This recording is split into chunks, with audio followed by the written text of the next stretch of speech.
ఈ మధ్య కాశ్మీర్లో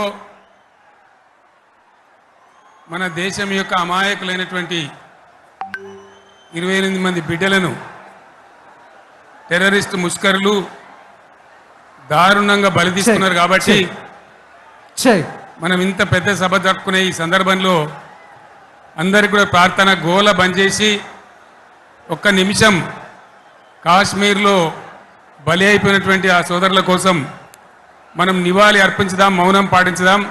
ఎక్కడి వాళ్ళు అక్కడనే దయచేసి మౌనంగా ఉండాలని విజ్ఞప్తి.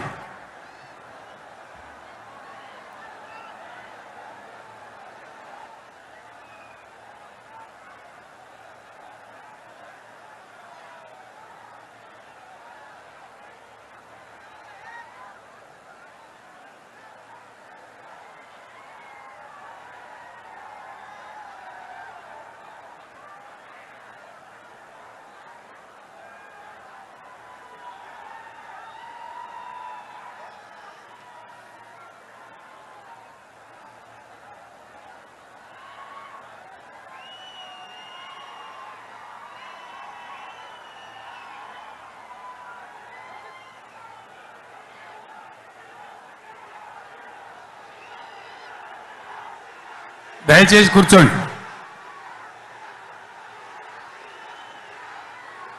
స్వాగతోపన్యాసం మాజీ మంత్రివర్యులు శ్రీ దయాకర్ రావు గారు.